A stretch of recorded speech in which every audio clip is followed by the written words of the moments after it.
세상은 크게 두 부류로 나눌 수 있습니다.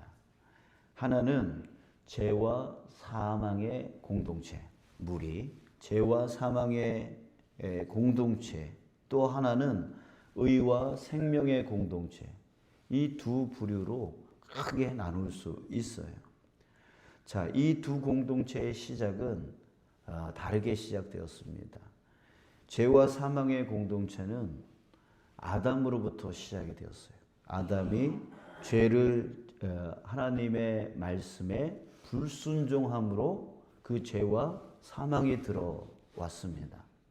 그런데 이 의와 생명의 공동체는 누구로 인해 들어왔냐면 바로 예수 그리스도를 통해서 들어왔습니다. 바로 예수님의 순종을 통해서 의와 생명의 공동체가 이제 들어오게 되어진 것이죠. 자, 그렇다면 여러분들은 전에 어떤 공동체에 있었을까요? 전에 어떤 공동체에 있었어요? 죄와 사망의 공동체 안에 있었어요.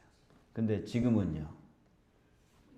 의와 생명의 공동체에 있음을 믿습니다.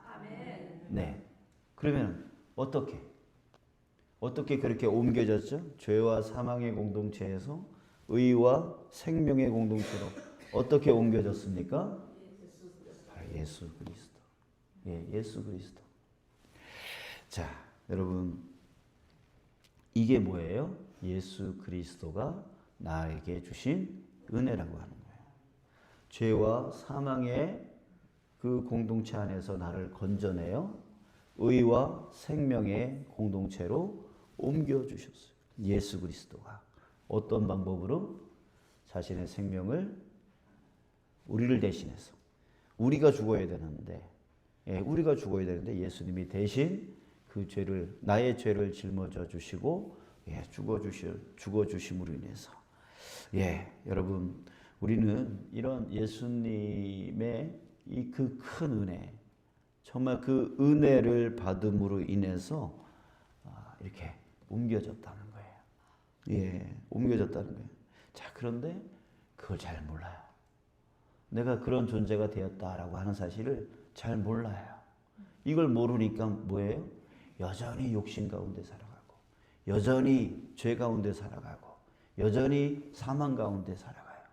이것이 반복되어져. 욕심이 죄를 낳고, 죄가 사망을 낳고, 자꾸만 뭔가 쥐어 잡으려고 해요. 잡으려고 해요.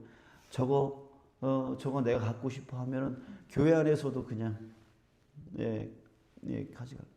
뭔가 내가 나누고 사랑하고 그만큼 큰 은혜를 받았다 그러면 그것이 넘쳐서 어떻게? 우리 컵에다가 물을 담다 하면 어떻게 돼요? 넘치는 때가 오잖아요. 그 넘침.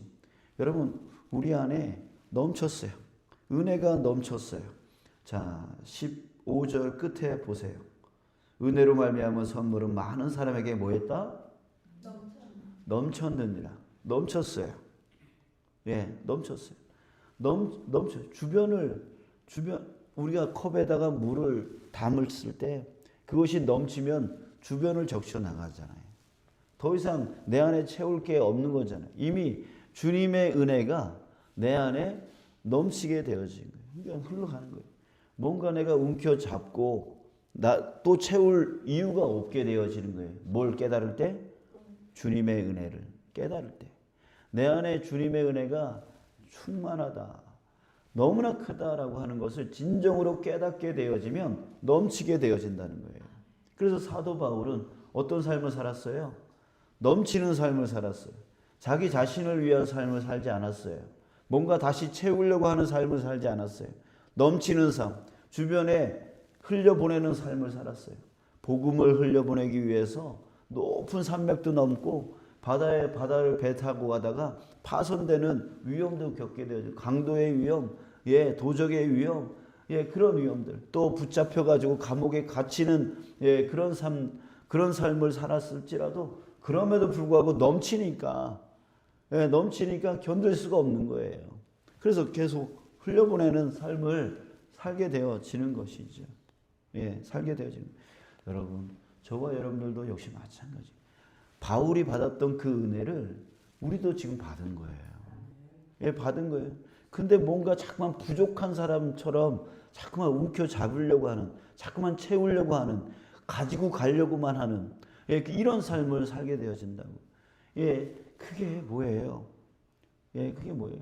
정말 안타까운 삶이에요. 주님의 은혜가 그 안에 충만함에도 불구하고 여전히 부족하다라고 하면서 살아가고 있는 어리석음이 아직 우리 안에 있지 않냐라고 하는 거예요.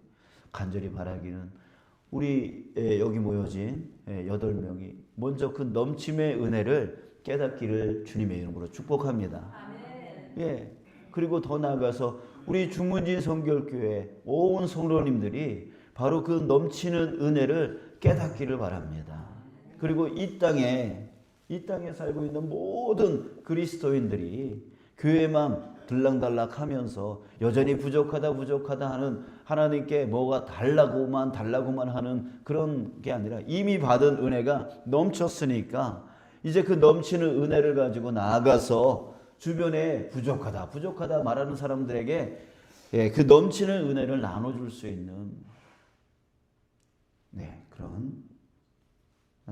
그런 사람이 되어졌으면 참 좋겠습니다.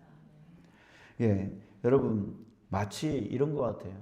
이 은혜를 깨닫지 못하는 사람은 어떤 사람 같으냐면 요즘 여러분 금값이 얼마인 줄 아세요? 70만 원대가 넘어갔어요. 한 돈에 70만 원대가 넘어갔어요. 집에 금이 있으면 빨리 모으세요. 모아서 잘 모아놨어요. 앞으로 계속 100만 원까지 올라간다고 해요. 자, 여러분 이렇게 옛날에 제가 2000년대에 좀 궁해가지고 애들 돌반지 다 팔았어요. 팔았는데 그때 그것도 많이 올랐다고 해서 팔았는데 5만 원 정도였어요. 5만 원 정도. 근데 지금 70. 얼마나 가치가 커졌어요. 그죠?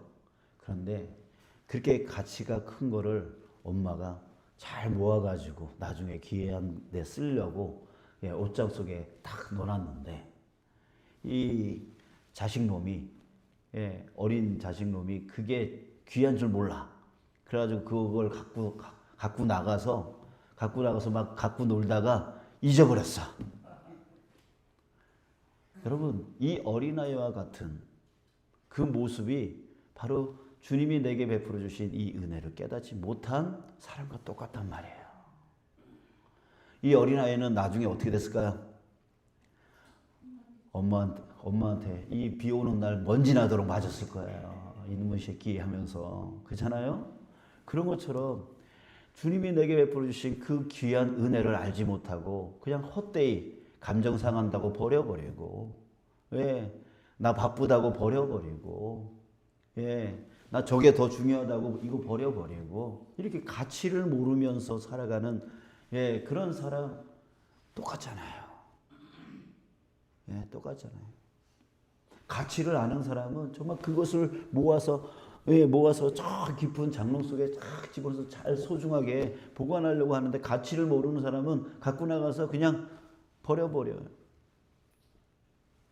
자, 여러분, 내가 받은 그 은혜, 예수님이 나에게 베풀어 주신 그 은혜, 그 예수님을 통하여 나를 위하여 베풀어 주신 그 하나님의 그 은혜, 여러분 꼭 정말 깨닫기를 주님의 이름으로 축복합니다. 구해야 돼요. 주님, 그 주님의 은혜를 내가 알게 하여 주십시오. 깨닫게 하여 주십시오. 라고 간절히 우린 구할 수 있어야 되는 것입니다.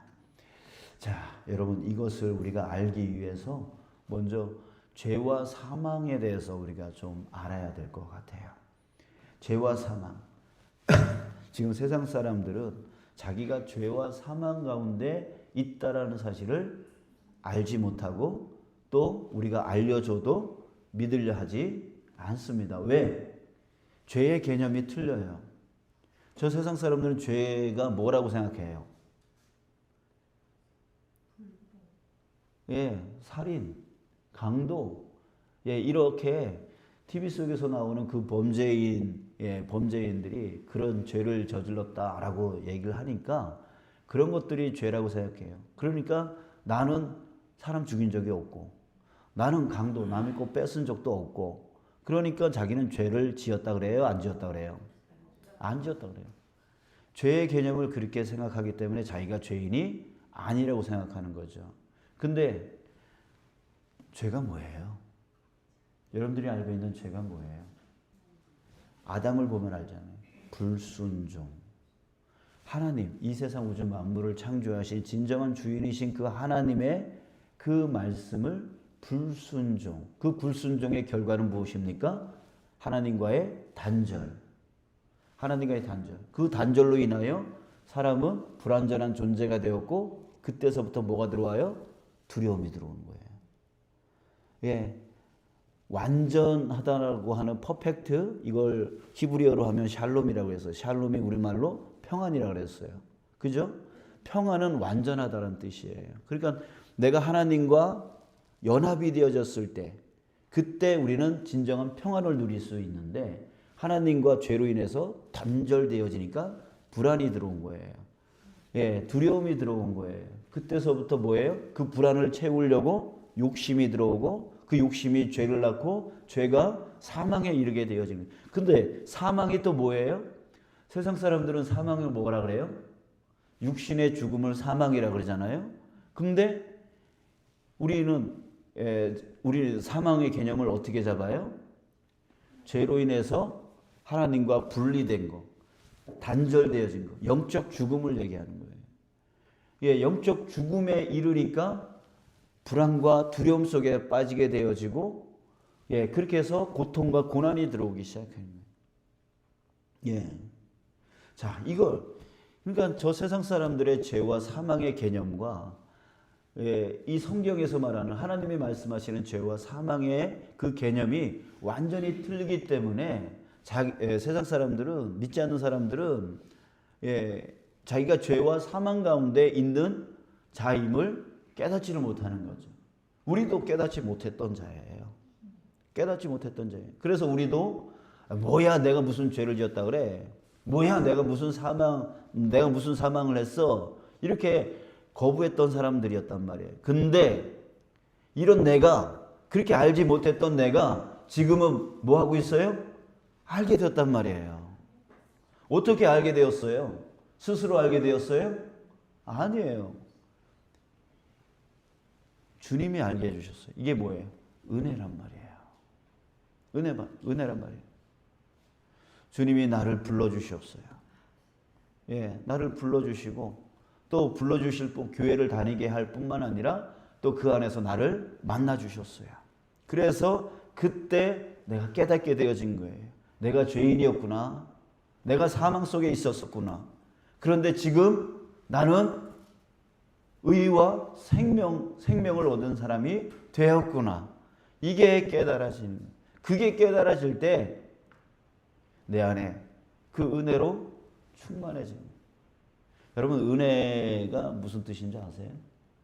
오늘 본문에 15절에 보면 그러나 이 은사라는 표현을 썼어요.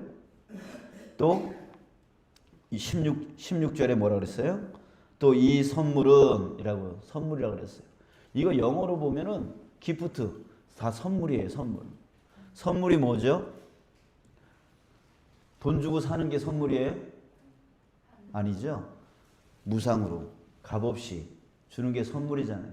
그러니까 주님께서 이 무한한 가치의 이 구원을 나에게 어떻게 주셨어요? 값없이 주셨단 말이에요. 이 값없이 주니까 또 공짜인 줄 알고 막 써요? 아니에요. 정말 너무나 값진 것을 나에게 공짜로 주셨다고요. 예, 공짜로. 내가 무엇이 간데 주님께서 나에게 이런 큰 은혜를, 큰 선물을 나에게 주시냐? 그게 정말 중요한 포인트이죠. 자, 여러분, 우리 다시 한번 우리 어제 말씀 나눴었죠. 우리가 예수 그리스도를 통해서 이렇게 죄와 사망의 공동체 안에서 의와 생명의 공동체로 옮겨져서 이제 하나님과 어떤 관계가 됐다고요? 화평한 관계가 되었다라고 했습니다. 그 화평케 되어졌을 때 어떤 은혜를 누리게 되었어요? 모든 불안함, 두려움이 다 떠나가는 진정한 평안을 갖게 되었고 또 영원한 생명을 갖게 되었고, 그래서 우리는 또 하나님 앞에 언제라도 나가서 모든 문제를 해결할 수 있는 자격 조건을 얻게 되었다. 그걸 우리가 누리자라고 했던 것이죠. 자, 여러분들이 받은 이 은혜가 얼마나 큰 은혜인가를 이제 제가 말씀드린 이 지식이 아닌 여러분들 그 가슴에서 느껴지는 깨달음으로 일어나기를 주님의 이름으로 축복합니다. 사도 바울은 지식이 머릿속에 너무 많은 사람이었어요. 그래서 그 지식을 따라 살았던 사람이에요. 근데 다메섹 도상에서 예수님을 만남을 통해서 그 지식이 가슴으로 뚝 떨어졌어요. 깨닫게 되어진 거예요. 그러니까 인생이 완전히 바뀌게 되어진 거죠. 뭔가 부족하다. 저 예수 추종자들 다 잡아 죽여야 내가 만족할 거야 라고 하는, 뭔가 채우려고 하는 그 마음으로 나가서 사람들을 죽이려고 했단 말이에요. 근데 예수 그리스도의 그 은혜를 딱 깨닫고 나니까 넘쳐나요. 이제는 죽이는 자가 아니라 살리는 자의 삶을 살아가요. 나누는 자의 삶을 살아가요. 자기 생명을 아끼지 아니하고 나누는 삶을 살게 되어지는 것이죠. 간절히 바라기는 저도 그렇고 여러분들도 그렇고 우리 성도들도 그렇고 우리 교회 전체도 그렇고 또 우리 정말 믿는 모든 이 땅에 살고 있는 모든 믿는 사람들이 이것을 깨달았으면 좋겠어요. 그것이 회복되어져야 다시 새 부흥이 일어나게 되어지는 것이죠. 부흥이 일어나게 되어져요. 지금 전도하기 힘들다 하는 시대에 우리가 지금 살고 있는데, 아니요. 그게 아니라 우리가 주님의 은혜를 잃어버렸기 때문입니다. 잃어버렸기 때문입니다. 다시금 회복되어지면 빛나게 되어 있고 맛이 드러나게 되어 있습니다. 역사 이래에 전도하기 쉬웠을 때는 없었어요. 전도하기 쉬웠을 때는 없었어요.